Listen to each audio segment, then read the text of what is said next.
Amelia, Daniel, and Sophie seemed like three ordinary souls crossing paths in a quiet town. But beneath their smiles and promises, a storm of betrayal, obsession, and silent rage brewed until one cold October night, it erupted in flames, turning a hidden love triangle into a chilling murder that would haunt Millersburg forever. Amelia and Daniel were the golden couple of Millersburg, the kind of pair neighbors pointed out as the picture of stability while gossiping quietly over picket fences. They lived in a modest two-bedroom house on the corner of Cedar Street, its porch wrapped with hanging plants. Amelia watered every morning before she left for her shift at the clinic. Her world was small but comforting, filled with the smell of coffee brewing before dawn and the soft hum of Daniel's truck pulling into the driveway each evening. She believed in quiet love, in holding hands during grocery trips, and in keeping her home in order even when the world outside felt chaotic. But for Amelia, the silence of the house became heavier as days passed. She would lie awake listening to the faint creaks of the house at night, glancing at the clock when Daniel's late nights stretched longer than usual. She told herself he was working overtime to save for the small auto repair shop he always talked about opening, and she repeated this like a prayer while folding laundry alone and setting the dinner table for two when only one seat was ever occupied. The town saw her smiling face, the calm wife who never raised her voice, who volunteered at church fairs, who kept her hair tied neatly even when she was tired. No one saw the way her hands trembled when she found herself staring at her reflection too long, wondering if she was still someone worth coming home to. Daniel, on the other hand, felt restless in the life he had built. The routines that once felt comforting now strangled him, and the small town he had loved began to feel like a cage. Each morning, he would kiss Amelia's forehead before leaving, but the gesture became mechanical, something done to avoid questions, to keep the illusion intact. At work, he felt alive under the hood of a car, his hands stained with grease, the smell of gasoline sharp in the air. In those moments, he could forget about the bills waiting at home, the conversations with Amelia that had become shallow, filled with polite questions and polite answers, circling around the reality they were both too afraid to confront. Daniel's co-workers noticed him staying later, finding excuses to linger in the garage, wiping down tools that were already clean just to delay going home. He started stopping by a small bar on the outskirts of town, the kind of place where the lights were low and nobody asked questions. The clinking of glasses and the soft hum of conversation gave him a sense of anonymity he craved, letting him feel like he could be anyone, if only for a few hours. At home, Amelia would text to ask when he would be back, her messages filled with soft words that began to irritate him more than they comforted him. Their neighbors saw them as the ideal couple, sharing laughs during block parties and waving to children as they passed by on bicycles. But even these moments were performances, a fragile show put on for a world that expected perfection. Behind closed doors, Amelia's eyes would search Daniel's face for something that was no longer there, and Daniel would find excuses to leave the room when her gaze became too heavy, reminding him of the promises he could no longer keep. Their love had not disappeared overnight. It had eroded slowly, piece by piece, until they were left holding onto the shell of something that once felt whole. Yet in a town like Millersburg, letting go of the illusion was sometimes more terrifying than living a quiet lie. Sophie arrived in Millersburg on a warm spring afternoon with a single suitcase and a mind full of plans to leave her past behind. She rented a small apartment above a flower shop owned by an elderly woman who barely spoke, making it easy for Sophie to slip in unnoticed. The apartment was small, with creaking wooden floors and a window that looked out onto the quiet street below, where children rode bikes and neighbors watered their lawns. Sophie liked the quiet, at first, telling herself it was exactly what she needed, a place where no one knew her name, where she could start over without the weight of old mistakes following her. She spent her days working at the diner down the road, wearing a pale blue uniform, pouring coffee into chipped mugs, and serving slices of pie to the same regulars, who barely looked up when she passed. She smiled often, her laughter bright and loud enough to make people notice, drawing the eyes of those who felt bored in their quiet lives, making them feel alive, even if only for a few minutes.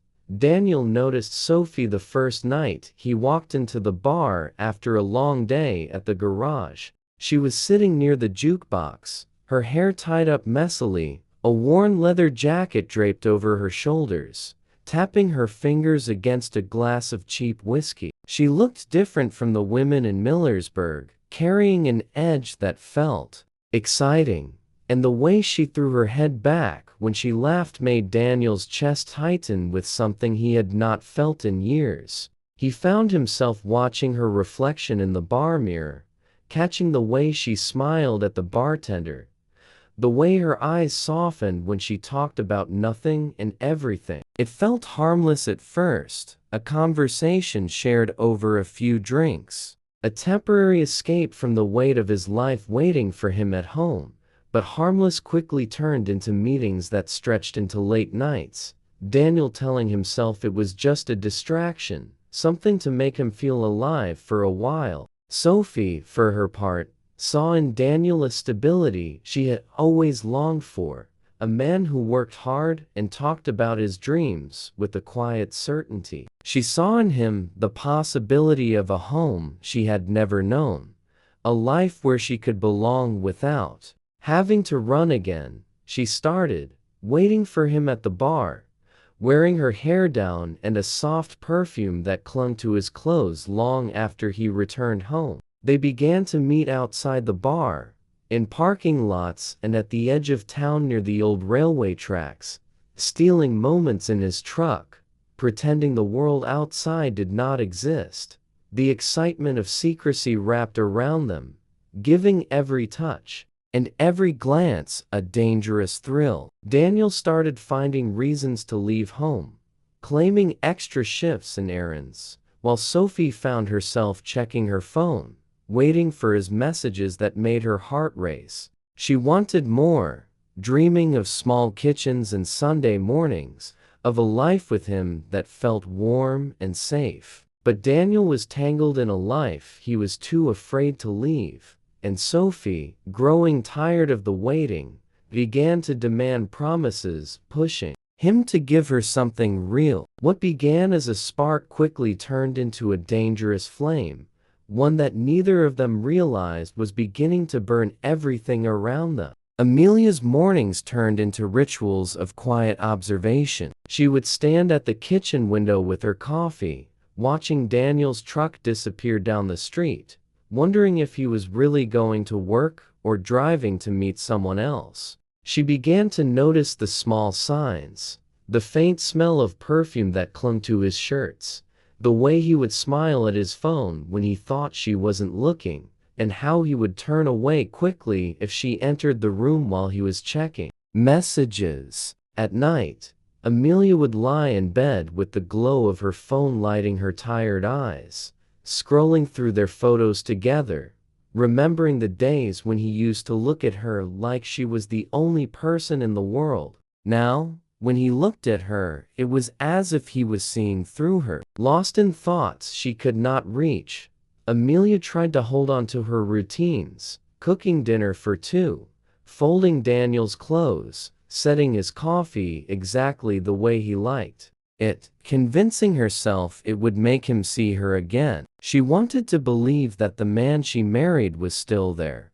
that this was a phase that would pass. But every late night and every lie made her chest tighten with an anger she could not share with anyone. Her friends would comment on how tired she looked, offering empty comfort and telling her she was lucky to have a husband who worked so hard, not knowing how. The word lucky felt like a curse in her ears. Her suspicion pushed her to start checking Daniel's pockets when he left his clothes on the bathroom floor, looking for receipts or notes that would prove what her heart already knew. She began to follow him discreetly, borrowing her sister's car so no one would recognize her, driving slowly down the road she guessed he would take, watching him from a distance as he parked his truck near the outskirts of town. She saw him meet Sophie for the first time on a Tuesday evening, the way he opened the door for her,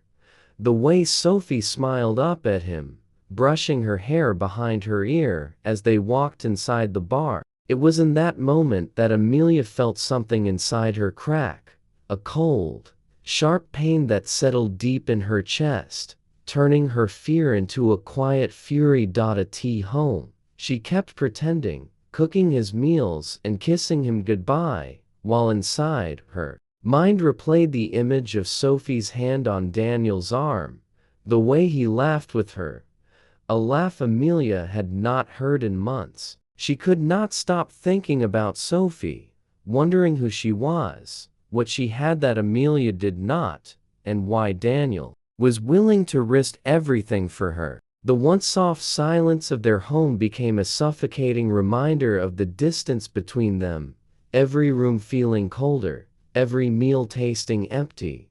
Amelia began keeping a notebook hidden under her bed, recording the times Daniel left, the places he visited, the excuses he gave, building a quiet case in her mind. She told herself it was for her own clarity, but deep down, it was a growing need for control in a life that was slipping from her hands. She became obsessed with understanding every detail of the affair, scrolling through Sophie's social media profiles late at night, memorizing her photos, her smile, her life, and comparing it with her own reflection in the mirror. Each day, Amelia felt the line between heartbreak and hatred blur, and the quiet house that once felt safe now echoed with the silent promise that this story was far from over. On a Friday evening in late October, the sky over Millersburg turned a pale gray,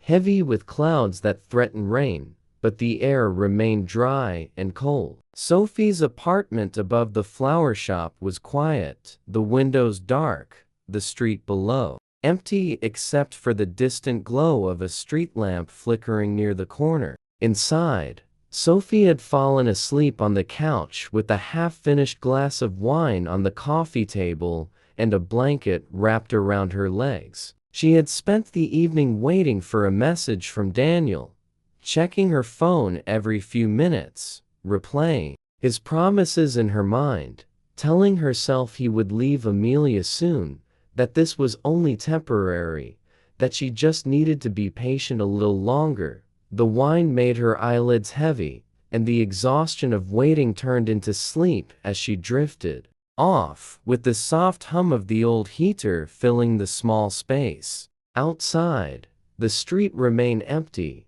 but a figure stood quietly near the back alley, hidden in the shadows where the glow of the street lamp could not reach. The figure watched the apartment, breathing slowly, gripping a small red can tightly, the weight of gasoline sloshing inside with each careful step toward the back door. There was no noise except the distant bark of a dog and the rustle of leaves moving across the cracked pavement.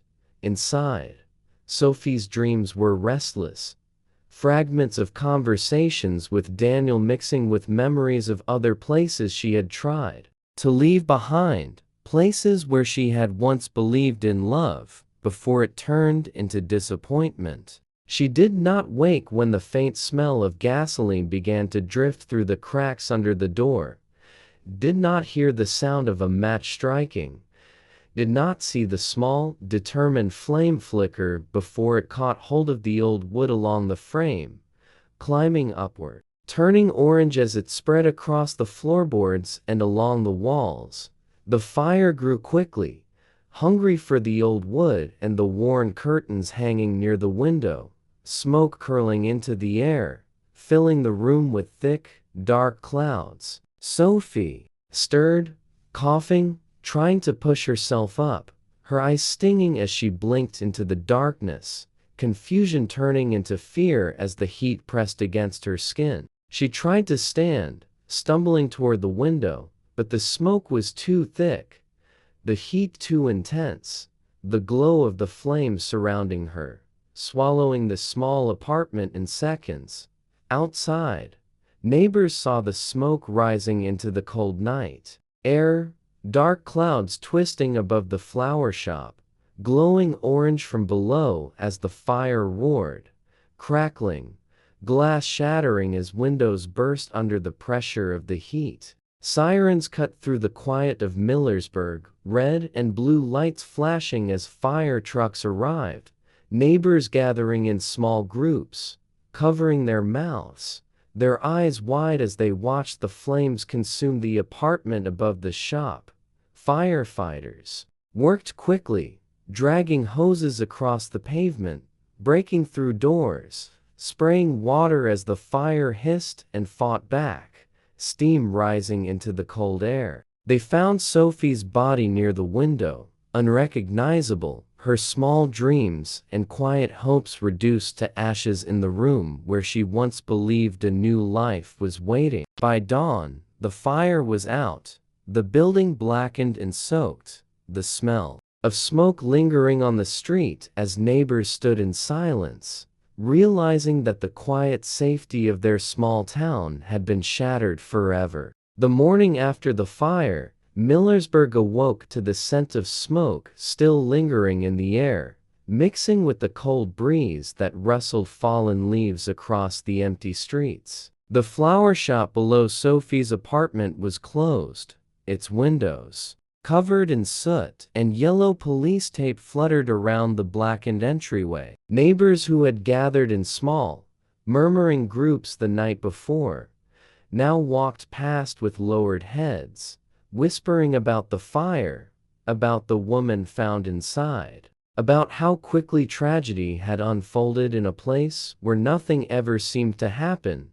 The investigation began quietly, but moved quickly once the fire chief confirmed accelerants were found in the debris, proving the fire had been set intentionally. The small town, which had been shocked by the fire, now buzzed with fear as rumors grew. Whispers of murder replaced whispers of accident, and eyes turned toward Daniel when people began piecing together the whispers of late-night meetings and the sight of him near Sophie's apartment on multiple occasions. Amelia, meanwhile, tried to move through her days as if nothing had changed, cleaning the house, folding laundry, and going to work at the clinic with a calm smile, even as her mind replayed the image of the fire she had watched from a distance, flames dancing in the windows until the sirens screamed through the night. Detectives arrived at her door one morning, asking calm questions, looking for any information about Daniel's connection to Sophie. Amelia invited them in, offering tea, her hand steady as she answered their questions, telling them she did not know Sophie, that she only wanted her family to be safe, that she hoped they found whoever was responsible. But the detectives already had pieces she could not control. They had found a receipt for a gas can purchased with Amelia's debit card at a nearby station the day of the fire, and security footage from a camera on a street near Sophie's building showed Amelia's sister's car parked nearby. The same car Amelia had borrowed. The same car a neighbor had seen leaving quickly just before the flames began to glow.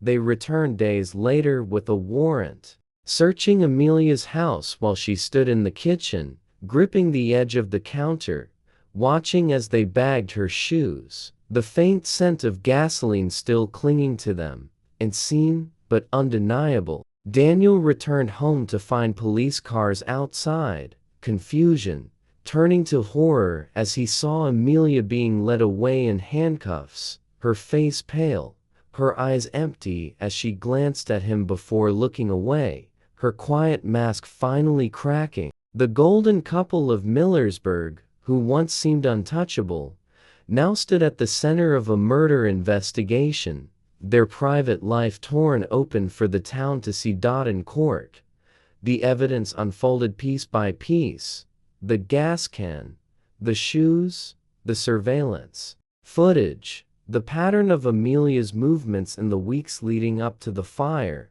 all pointing toward the moment she decided to destroy the woman she saw as the reason for her crumbling life.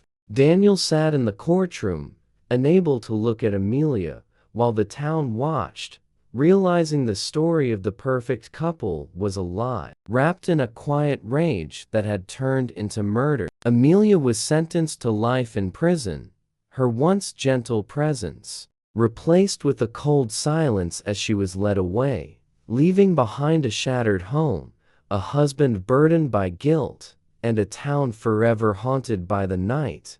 A fire turned their quiet street into a scene of destruction no one could ever forget.